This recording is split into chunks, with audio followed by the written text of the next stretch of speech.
Géraldine Mossière, bonjour. Bonjour. J'aimerais savoir, au fond, qui êtes-vous, quel est votre parcours?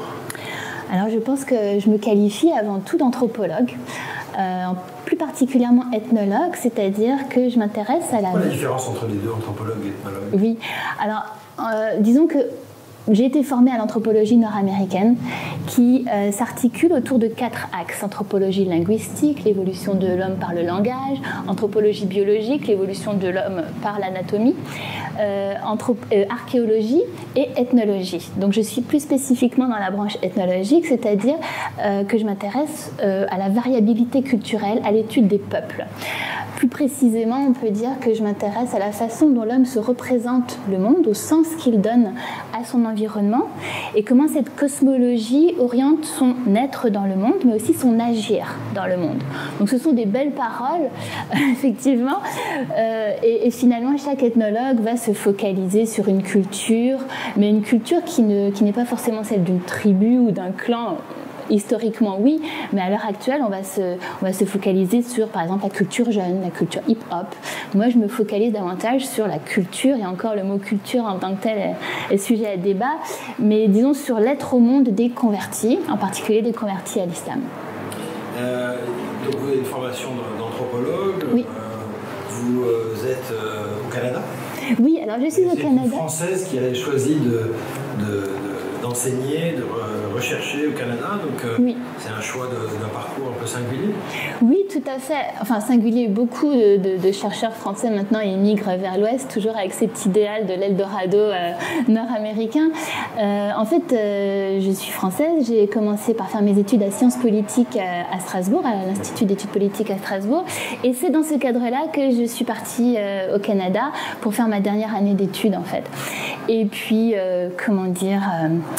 Ça vous a plu? Ça m'a plu. En fait, ce qui m'a beaucoup intriguée, c'est cette espèce de cosmopolitisme, de multiculturalisme. Aujourd'hui, on met un nom sur ce modèle-là, mais cette société très multiculturelle qui est totalement aux antipodes de ce que je connaissais, moi, issue de mon Alsace natale assez homogène. Et donc, ça m'a fascinée. J'ai décidé de rester et justement de m'intéresser à la variabilité de ces cultures. Alors justement, vous parlez d'ethnologie, d'anthropologie. Les figures qui ont compté pour vous, je parle intellectuelles, qui vous sont un peu les références à partir desquelles vous travaillez dans le champ de l'anthropologie, de la philosophie, qui au fond sont un peu les fondements ou les fondations intellectuelles de votre travail de recherche. Oui. Ce serait qui? Bon, alors évidemment, il y a les fondateurs de l'anthropologie, de la sociologie, que sont Durkheim et Max Weber. Même si je me situe, j'ai commencé à m'intéresser beaucoup à Durkheim en raison de son approche de la société qui s'articule autour de la notion de rituel.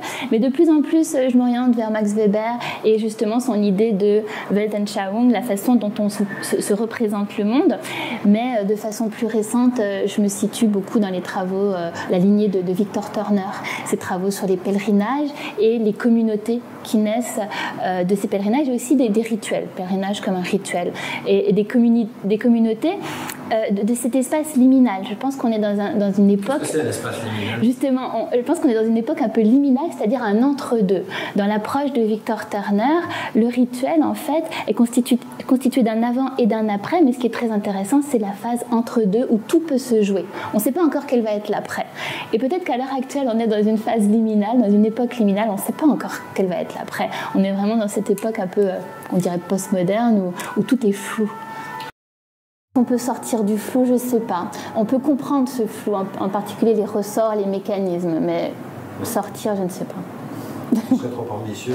Ce serait trop ambitieux. Est-ce que c'est nécessaire? Explicative, est-ce que c'est nécessaire? Je ne sais pas. Je ne sais pas. Il y a de la poésie dans le flou. Alors vous avez choisi de venir à Marseille dans le cadre d'une chaire qui est parrainée par l'École des hautes études en sciences sociales, HESS. Donc qu'est-ce que vous êtes venu faire dans ce projet dit des études transrégionales, puisque c'est le titre de cette chaire de la HESS à Libéral? Oui, alors quand j'ai pris connaissance de l'existence de cette chaire, j'ai été très intéressée par cet aspect transrégional qui résonne beaucoup avec mes travaux. Donc je travaille sur les personnes qui se convertissent à l'islam depuis depuis 2006, donc à peu près 15 ans. Et donc évidemment, en 15 ans, j'ai pu commencer à affiner beaucoup ma perception de la façon dont ces personnes changent de religion, ce qu'elles font une fois qu'elles ont changé de religion, ce qui les amène à changer de religion, et aussi comment on change, comment, quand on a été socialisé dans une certaine vision du monde, on peut modifier, peut-être parfois transformer sa façon d'être au monde, ses pratiques sociales, religieuses, ses interactions avec les personnes, mais aussi la façon dont on voit le monde. Et parmi ces convertis à l'islam, ce que j'ai observé, c'est une forte circulation. À l'époque, j'appelais ça de la circulation transnationale, puisque c'est le terme qui est beaucoup utilisé en anthropologie, c'est-à-dire la façon dont on transcende les frontières nationales. Souvent, ces personnes vont se marier avec des musulmans dits de naissance, qui proviennent souvent du Maghreb ou du Mashrek, mais plus souvent du Maghreb, parfois de l'Afrique de l'Ouest également. Et ces unions vont donner lieu à des circulations. Donc en fait, ce que vous dites, c'est que dans les études de conversion à l'islam que vous avez étudiées, ça passe souvent par une aventure matrimoniale. Oui. Non, masculin ou féminin ou Oui, alors c'est pas amoureuse, enfin je sais pas. Oui. Une rencontre des corps. Oui, effectivement, le désir de l'autre. Mais non, en fait, je ne veux pas du tout dire que les conversions passent par l'union. Les conversions aboutissent à une union. Parce que c'est vrai qu'il y a ce stéréotype de la personne qui se convertit, souvent de la femme qui se convertit parce qu'elle a rencontré un beau musulman ténébreux, la pommade et tout ça, ça attire. Mais voilà. Le contraire d'un acte de recherche, ça, c'est un lieu commun. Oui, c'est un stéréotype. Et je ne dis pas qu'il ne reflète pas une part de la réalité. Certaines des femmes que j'ai rencontrées, parce qu'au début je me suis focalisée sur les femmes, ont effectivement découvert l'islam suite à une histoire d'amour avec un musulman. Mais ce qui est très intéressant, c'est que souvent, cette rencontre de l'islam par l'amoureux va aboutir à « je reste dans l'islam, mais je quitte l'amoureux ». Et d'autres personnes ont rencontré l'islam aussi par l'intermédiaire d'un musulman de naissance, mais pas forcément un amoureux. Je dirais ce qui est constant, c'est qu'on rencontre l'islam par l'intermédiaire d'un musulman de naissance. Toujours. Une rencontre par une rencontre. Voilà, une rencontre par une rencontre. Mais j'avais un corpus de 80 personnes, 80 femmes. Sur ces 80 femmes, une seule avait décidé de se convertir après avoir lu le Coran.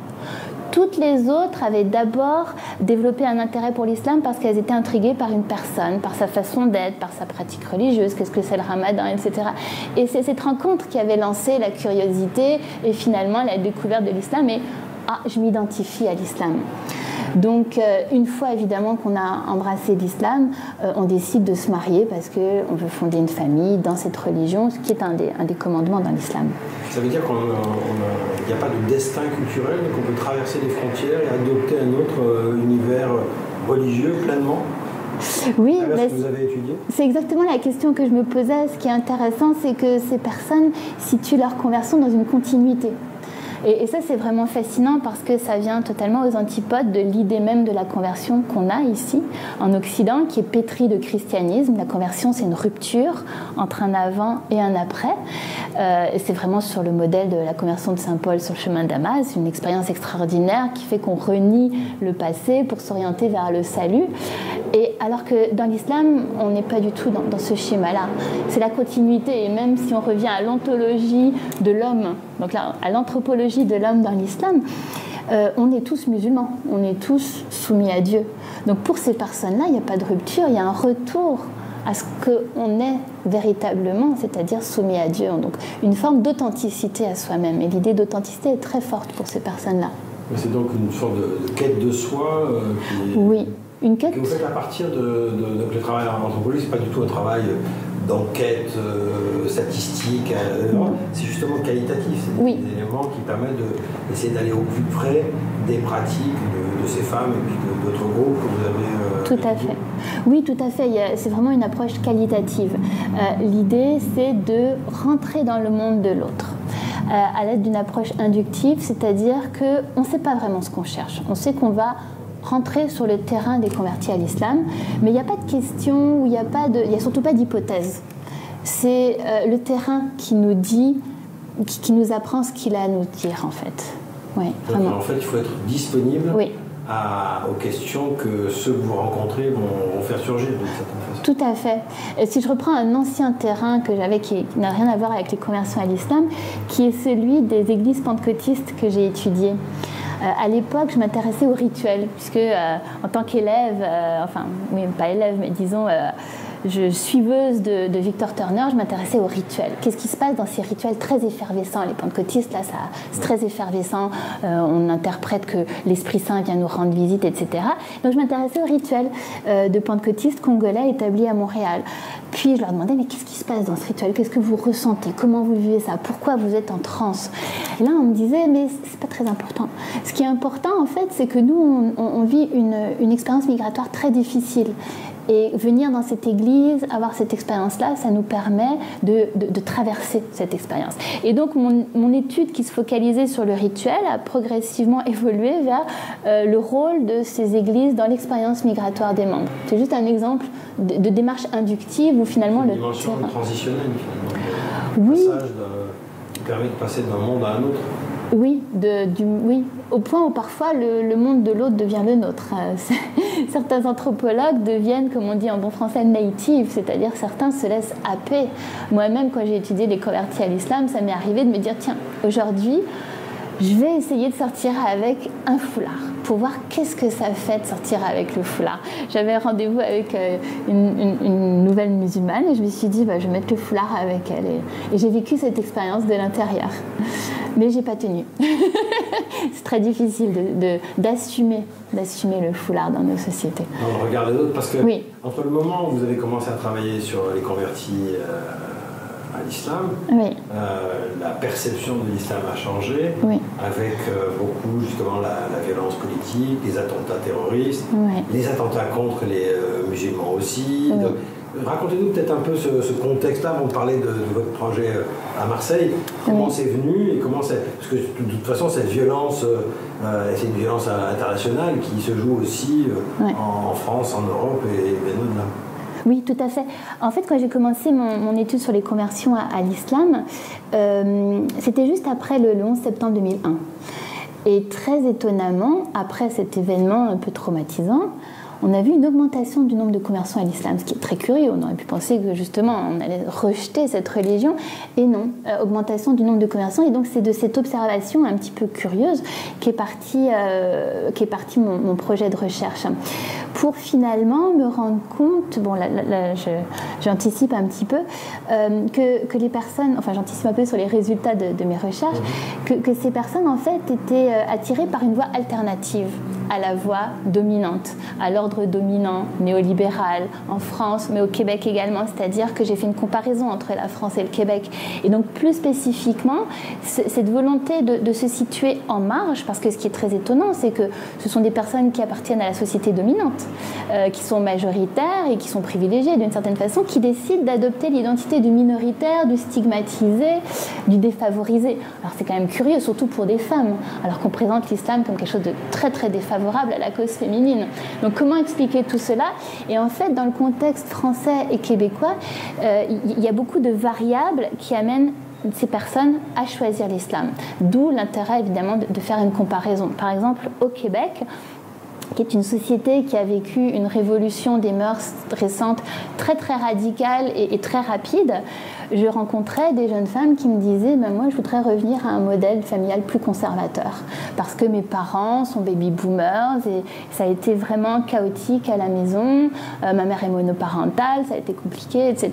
Mon père m'a manqué, je voudrais quelque chose de plus organisé, de plus traditionnel. Donc c'était vraiment une découverte. En France, ce que j'ai observé, c'est plus un islam qui se situe dans les banlieues, dans des environnements où finalement l'islam est majoritaire. Donc adhérer à l'islam, c'est finalement adhérer à la religion ou à la vision du monde de celui qui est majoritaire dans l'environnement immédiat, dans un contexte de rapport de pouvoir assez fort quand même. Donc on adhère à celui qui est majoritaire, et pour certaines femmes, c'était aussi une façon de se protéger de la violence des cités. Je suis voilée, on me respecte. Alors quel était justement votre projet de recherche à l'INERA? Oui, on s'est éloigné. Au long cours, à partir de vos travaux au Canada, au Québec. Oui. Qu'est-ce qui est né à partir de cette chaire transrégionale? Oui. Où est-ce que vous en êtes dans cette quête de recherche dans laquelle vous êtes plongé depuis plusieurs mois. Oui, alors pour faire suite à ces travaux qui étaient focalisés sur les femmes, dans cette première recherche, je me suis aperçue qu'il y avait un phénomène jeune très important. La plupart des personnes que je rencontrais avaient moins de 30 ans. Donc j'ai développé un deuxième projet de recherche qui se focalisait sur les jeunes, mais cette fois-ci uniquement au Québec. Et là, très étonnamment, je me suis rendu compte qu'en fait, ces jeunes étaient insérés dans des réseaux transnationaux très importants, qui étaient souvent issus d'unions mixtes. Donc on revient à l'idée de l'union avec des musulmans de naissance. On va rendre visite à la famille, à la belle famille au pays. Et ce qui est intéressant, c'est que ces visites, ces circulations sont assorties de toutes sortes de représentations des espaces. Par exemple, là-bas, je pourrais vivre mon islam de façon plus libre. On me laissera vivre mon islam, alors qu'ici, je suis toujours limitée. Il faut que j'enlève le voile, je suis regardée en chien de faïence, etc. Donc il y a des représentations très fortes sur des espaces spécifiques, des espaces d'origine également, sur le Québec, sur la France. L'islam n'est pas bien vu en France, les Français sont étroits d'esprit, etc. Qui étaient génératrices de ces mouvements. Donc j'ai voulu développer davantage l'analyse de ces circulations transrégionales qui étaient motivées en fait par la conversion à l'islam et motivées également par des représentations qu'on se fait de l'islam et de certains espaces. Donc l'objectif, en fait, en venant ici, c'était de développer cette piste d'analyse à partir des données que j'avais déjà collectées au Québec, mais aussi en collectant ici en France, en rencontrant des Français qui avaient une perspective ou des projets transrégionaux. Pas forcément autour de la Méditerranée, parfois aussi vers l'ouest, parce qu'on a cette idée que les pays anglo-saxons sont plus favorables à l'expression des libertés religieuses, etc.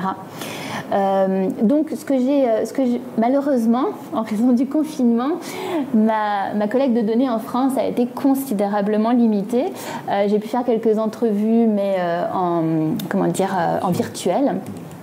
Mais je trouve que quand même, on a l'habitude, nous anthropologues, quand on est sur le terrain, de négocier les conditions du terrain. Les conditions sont toujours différentes de celles qu'on attendait.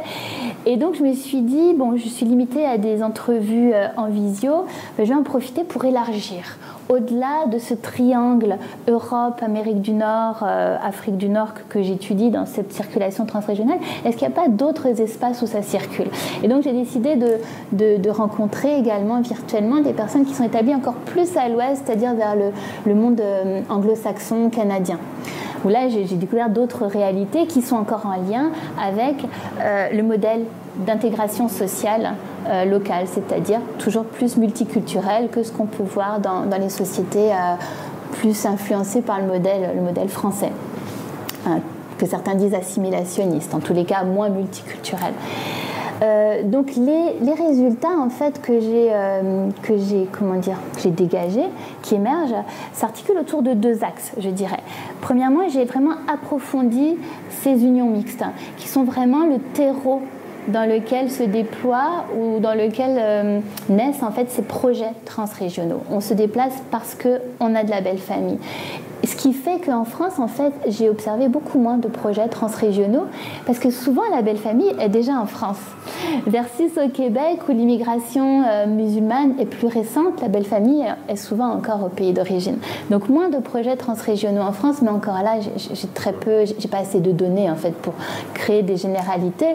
Mais quand même, je pense que ça peut faire du sens, le fait que l'immigration musulmane est plus profonde, enfin plus ancienne en France, et donc moins de projets transrégionaux. Ces projets transrégionaux engendrent beaucoup de rapports de force à l'intérieur des couples qui se déclinent autour de l'interprétation qu'on peut faire de l'islam. Et donc souvent, la question de l'identité est centrale pour ces convertis. Et même, je dirais, la notion de reconnaissance. Et là, j'ai pu faire des collaborations assez fructueuses avec notamment Thomas Bedorf, philosophe qui a été résident ici et qui s'est intéressé à la notion de reconnaissance. Donc je me suis interrogée un petit peu à partir de sa perspective philosophique de la reconnaissance, sur la façon dont ces convertis gèrent leur identité et surtout la reconnaissance de leur identité musulmane, autant de la part de leur famille, avec qui cette identité musulmane pourrait créer une rupture, que de la part de leur communauté d'adoption, c'est-à-dire les musulmans de naissance, qui souvent sont assez réticents C'est vrai que la première réaction quand on se convertit, c'est « Oh, bravo, merci, bienvenue dans notre communauté, ça fait plaisir ». Souvent, ça fait plaisir. Ça, c'est la première réaction de la communauté musulmane. Mais par la suite, il y a vraiment des tensions qui créent des fragmentations entre les musulmans de naissance et les convertis. C'est très clair. Finalement, les convertis sont toujours en quête de reconnaissance de leur identité musulmane. Donc j'ai exploré un petit peu ces rapports-là à l'intérieur du couple qui créent encore une fois, des projets, des pratiques transrégionales. Et ce qui est très intéressant, c'est que les rapports de force s'inversent. Parce que souvent, ces convertis vont se retrouver dans leur belle famille au Maghreb, parfois dans le bled, comme elles disent. Et là, il y a vraiment une lutte pour la définition de l'islam. Dans le sens où les musulmans de naissance disent ben, « Moi, je suis née dedans, je sais ce que c'est que l'islam, je vais te l'apprendre. » Alors que les convertis disent « Oui, mais moi, je ne suis pas née dedans, mais je l'ai appris à la source. » Je l'ai choisi. Déjà, je l'ai choisi. Et en plus, je l'ai appris à la source. Vu que je n'ai pas été socialisée dans cette religion, moi, je suis allée lire, étudier les textes, la vraie source, alors que toi, ton islam est pétri de culture. Donc, il y a une espèce de rapport de force qui se crée autour de la définition de l'islam authentique, dans le sens où je vais t'apprendre ce qu'est l'islam, hein, ce qu'est ta religion. Donc ce rapport de force s'articule autour d'une dynamique savoir-pouvoir qui est très intéressante parmi ces unions mixtes et qui va amener ces personnes, ces convertis à dire finalement les pays musulmans ne sont pas si musulmans que ça, et heureusement que j'ai rencontré l'islam avant de rencontrer les musulmans. Ça, c'était le premier axe sur la dimension finalement des mariages mixtes, voilà. Des convertis. Là, l'autre axe. L'autre axe, c'est peut-être moins, s'articule peut-être moins à la question transrégionale, mais encore là, je suis le récit, les discours des personnes que je rencontre, qui m'ont amené sur la question de la spiritualité. Quand je leur demandais mais dans quelle branche de l'islam, de quel courant de l'islam relèves-tu? On me disait, mais juste de l'islam simple, de l'islam authentique. Et là, on versait dans un discours un peu de spiritualité. D'ailleurs, le mot a été employé plusieurs fois. C'est un islam de l'intérieur. Je vis mon islam de l'intérieur. Et quand je creuse un petit peu, je réalise qu'en fait, c'est un islam qui est interprété à la lumière de beaucoup d'influences de type développement personnel, de type méditation, de type même psychologie populaire. C'est très loin de l'image qu'on peut avoir des convertis, de cette quête, l'image, c'est justement le travail de la recherche, c'est pour sortir des stéréotypes, des clichés d'État, mais c'est un enfermement quasi idéologique, c'est associé à l'obscurantisme, enfin dans le lieu commun. Et là, ce que vous dites, c'est l'inverse. Tout à fait. C'est un accomplissement. Ah oui, pour ces personnes, c'est un accomplissement. Et je crois qu'elles s'accomplissent, effectivement. Mais elles s'accomplissent d'une façon qui n'est pas la norme. Et encore là, on revient à l'idée de la quête d'une voie alternative, parfois même d'un contre-discours. Et c'est ce dont je parlerai au webinaire de jeudi. C'est-à-dire que parfois, pour ces personnes, l'islam est un langage qu'on emploie pour exprimer un contre-discours à l'ordre dominant, mais aussi pour chercher une voie alternative. Mais cette voie alternative va aussi mobiliser des outils, j'allais dire néolibéraux, comme par exemple cette quête de se développer, de progresser, de s'améliorer, quelque chose de très néolibéral, de progresser. C'est vraiment l'idée que le sujet ne se suffit pas à lui-même, il faut toujours se dépasser. Et donc, pour se dépasser dans cet islam, on va recourir à des outils, des références. Notamment, j'ai rencontré une personne qui suivait des ateliers de communication non violente. Et donc c'est convertis ? Oui, des convertis, oui, je parle que des convertis. Donc l'idée, c'était de dire à la suite de Thomas Dansembourg, qui a écrit le livre « Cessez d'être gentil, soyez vrai », c'est de se dominer dans la façon dont je m'exprime, dans la façon dont j'interagis avec les autres, et en me dominant, je domine mes passions. Si je domine mes passions, je suis dans l'islam. Et donc beaucoup d'outils de ce type de psychologie populaire, on peut dire le triangle de Kapman, dans lequel on dit que que dans toute interaction sociale, on se trouve dans un des trois rôles, bourreau, victime ou sauveur. Et donc cette lecture des interactions sociales me permet encore une fois de dominer les émotions, les passions et d'être une bonne musulmane. Donc je trouve très intéressant la façon dont finalement ces convertis psychologisent le religieux.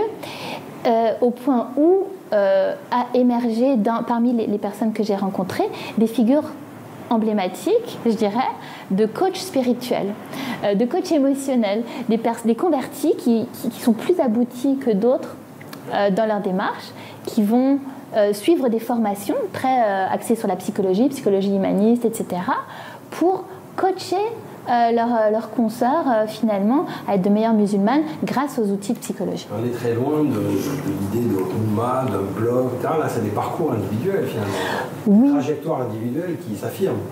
Oui, tout à fait. Bon, la Oumma est très présente parce que ces personnes vivent beaucoup en communauté. Enfin, je dis ces personnes, en fait, il y a plusieurs profils. Il y a des personnes qui, effectivement, sont beaucoup en communauté parce qu'elles ressentent le besoin de cette émulation collective, parce que, justement, elles se sentent minorisées dans leur environnement. Je travaille en France et au Québec, donc elles se sentent minorisées. Et en même temps, j'ai trouvé aussi des convertis qui agissent davantage en underground, en solitaire, parce qu'encore une fois, elles ont peur de la stigmatisation. Et donc, je suis musulmane, mais je ne vais pas le montrer. Je suis musulmane pour moi et je suis ces normes et ça me suffit à moi-même. Alors, où mènent vos recherches? C'est-à-dire que, qu'est-ce que dans quel je dirais, un peu bilan vous faites de cette résidence de 10 mois à l'Émirat et quels sont les projets qui à venir de ce sur quoi vous travaillez évidemment compte tenu de cette longue parenthèse qui est créée par le virus. Effectivement, je pense que je vais poursuivre encore 2 axes. Le premier axe, c'est cette dimension spirituelle du religieux que je trouve très porteuse, et comment ce spirituel est compris à travers une lunette scientifique, rationalisante du psychologique, qui d'une certaine façon donne crédibilité et légitimité à ce choix religieux qui aujourd'hui est encore un petit peu décrédibilisé. Quand on dit qu'on a de la foi, qu'on a des croyances, on est encore relativement décrédibilisé. Alors suivre cette voie-là à travers la lunette scientifique de la discipline psychologique permet de recrédibiliser cette voie, et je pense que c'est quelque chose à explorer. Et souvent cette crédibilité est obtenue en renommant son parcours ou en le requalifiant de spirituel. Donc cette idée de la spiritualité comme une façon de légitimer le religieux dans l'espace même public actuel est quelque chose qui m'intéresse beaucoup. Le deuxième axe que je compte explorer, c'est la façon dont finalement l'islam est devenu un langage que l'on adopte pour exprimer un positionnement politique, un choix ou un désir social. Un petit peu comme dans les années 70, le langage communiste de l'extrême gauche était utilisé pour exprimer une contestation, ou même dans les années 70, le mouvement de la contre-culture instrumentalisait aussi les religions orientales pour exprimer une contestation à la culture dominante. Je voudrais explorer la façon dont l'islam est utilisé, mobilisé par ces convertis pour exprimer une contestation ou encore une fois la quête d'une voie alternative. Et ce que j'observe beaucoup parmi ces convertis, c'est vraiment des éléments alternatifs à la société dominante, à l'ordre dominant. Par exemple, des économies de troc qui se remettent en route, une conscience écologique très forte, des revendications féministes. Et encore là, c'est très intéressant d'utiliser l'islam pour exprimer des revendications féministes, mais les convertis ont un discours féministe qui engage le langage de l'islam pour s'exprimer. Donc, à partir de tous ces travaux, quelles sont les perspectives que vous voyez pour finir notre entretien? Bon, j'ai malheureusement pas assez parlé de la chaire en études transrégionales que j'ai tenté de faire fructifier pendant cette résidence qui a quand même été longue par rapport à celle de mes collègues, qui a duré pendant 10 mois, et j'en suis très reconnaissante à l'Iméra. Je souhaite continuer à faire perdurer ou à laisser une trace de ce passage à la chaire, notamment par des publications. Je pense que mes travaux sur la conversion à l'islam s'inscrivent dans un domaine plus large qui est celui de la mobilité du religieux, qui est une thématique très prégnante à l'heure actuelle. Et donc, avec des chercheurs locaux que j'ai mobilisé dans le cadre de cette chaire. Nous avons tenté de créer une journée d'études autour de la question de la mobilité du religieux, pas juste à travers la conversion, mais à travers la mobilité des symboles, comment on extrait des symboles de leur terreau pour finalement leur attribuer d'autres signifiés. Par exemple, mobilité symbolique, voilà, mobilité des appartenances religieuses, mobilité physique, la façon dont la migration crée des changements de pratiques, des changements de croyances. Donc nous avons essayé de tenir une journée d'études. Malheureusement, elle n'a pas pu avoir lieu en raison du confinement et de la crise sanitaire, mais nous espérons pouvoir créer une revue, enfin non pas une revue, un numéro spécial de revue. Voilà.